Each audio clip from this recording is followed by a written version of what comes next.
Oh, wow, you got fucking old, bro.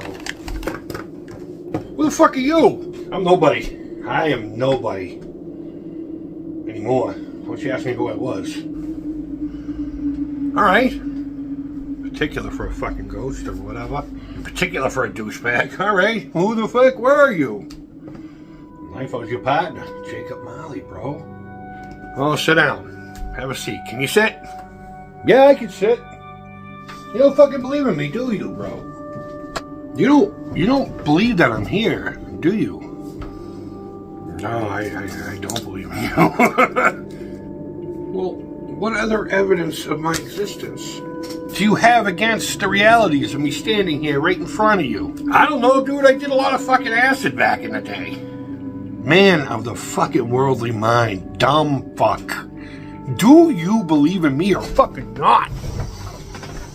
Alright, I do. I must. Fuck, dude. Relax. Settle down. If you're a fucking ghost or dead, why are you here, bro?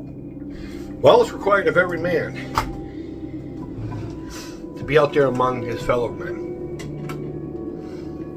Family, food, friends, fellowship, that kind of fucking deal, kid. Intermingle.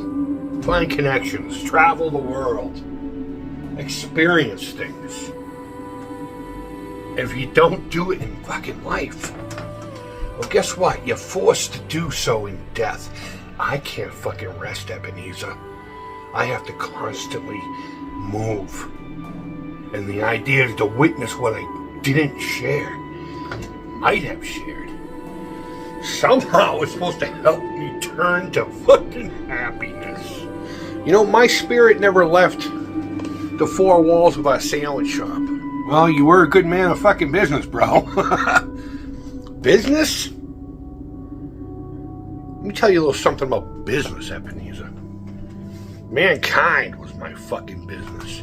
Charity was my business. Benevolence, welfare of the common man was my fucking business. Do you think the dealings of my trade were anything more than a drop of fucking water in the comprehensive ocean of my business? All right, sit down, please.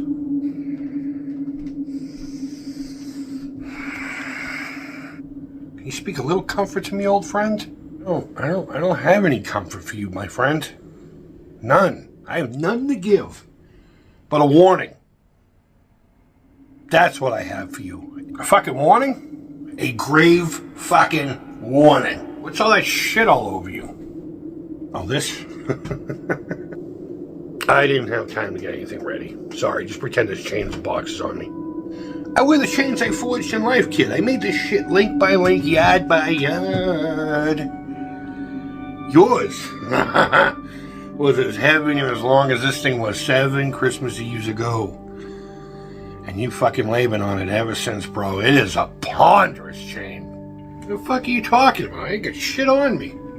I didn't see mine until I was dead. Hello, McFly. Listen to me, kid. You have a chance to escape my bullshit. And it pains me to be here to fucking warn you about it, but it's required of me. The fact that I was able to come in here and sit down for these few minutes with you is both excruciating and comforting at the same time. I have no love for you anymore, Ebenezer. But I have a warning for you. You can escape my fate. You're going to be visited by 3 spooks tonight. Spooks? As in black? No, you stupid racist motherfucker. Oh my God. No, ghosts, man. Woo, the undead, you know, poltergeist and fucking... Is that the chance you mentioned? Yeah, that's the chance. I'd rather fucking not, bro. Well, dude, if you don't, then you're doomed. Just fucking do it, man. I would kill for this opportunity, Ebenezer. Look, the first one's going to visit you tonight at midnight. The second one tomorrow night at midnight. Why can't they just all come at once, dude? Let me just get it the fuck over with. Why this big drawn out... Just keep thinks it's a gangbang. The third guy. Let me tell you about the third guy. You don't want to fuck with this guy, all right? He's a little more material. He's probably the scariest of them all. If you take anything from anybody, it's going to be him. It's going to be him. Look, I'm done here. I'm fucking done with you.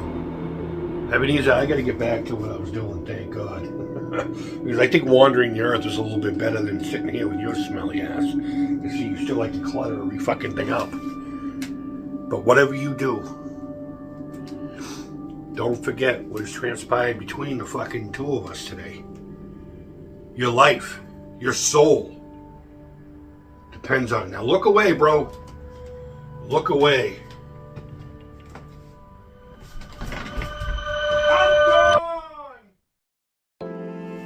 What's up, creepers and geekers? Chris the Atari Creep. How is everyone doing today? I know that was a bit of a goof, but a little secret.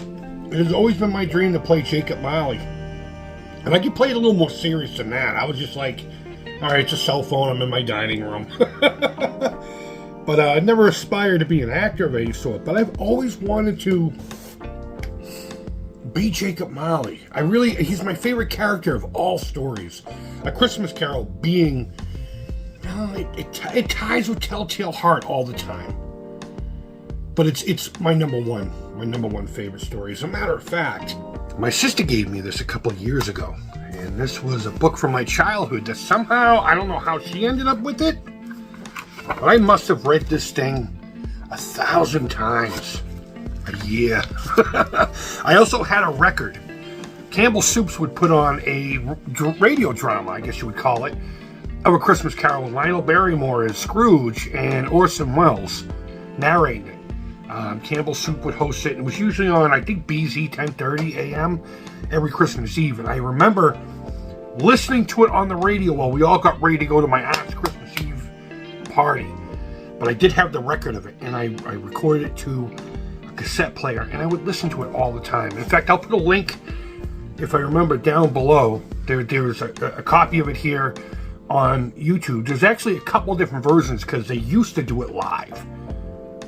So there's variants here and there, but I would listen to it all the time. I really think A Christmas Carol is probably one of my most favorite stories of all time for a lot of different reasons. It's spooky. It's got a great message. It's a holiday film that you don't have to feel silly watching. Because let's face it, a lot of holiday flicks are pretty fucking stupid. But my favorite is the George C. Scott one. I think that one's perfect. I don't think there's a single flaw in that one whatsoever. It's fantastic. And, 1941, and the British one when the dude sings, "I hate people." I know them all, and they're all fantastic in their own right.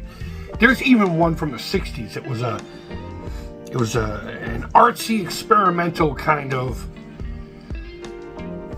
animation. It's like they took like snippets of sentences and they put fucked up images everywhere. Pretty cool stuff. Seek them out. Seek them all out. But A Christmas Carol has forever been in my heart and probably will be to the day I die. If I ever do get buried, I definitely want this right here. Guys, thank you always so much for watching. I hope everyone is doing well. And whether or not you celebrate anything this time of the year, regardless, it's still a great time to just stop at the end of the year and reflect on the past goings on, and all the good and all the bad. That just fucking creeped me out. That just weirded me out. We're talking about ghosts. Ooh, whatever. But it's a great time, whether you're celebrating or not, to reflect. And maybe think of things that you can do to further yourself, to better yourself. Little steps, little teeny steps. And I've learned this past year that those little steps are enormous at the end of the day.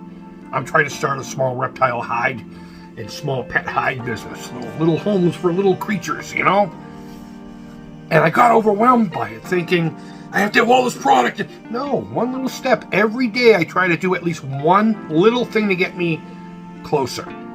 If that means I did a little bit of sanding today and put it away, I did something. If I make a graphic or I work on a website, that's what I learned this year. It's the little steps. The little tiny steps. If you just kick back, take a breath, and let time take care of things for you while you're doing the right thing, almost anything's gonna be accomplished. I mean, look, Smash JT has 100,000 fucking subscribers now.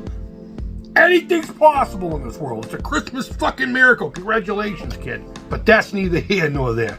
Congratulations is genuine. Guys, I hope you're doing well. I really do. I say that almost in every video, and I genuinely mean it. Even if we don't get along. Let's learn a little more humility and a little more humanity this next coming year. Maybe things can get back on track. Because it's been some scary fucking times, guys. So with all that, Merry Christmas.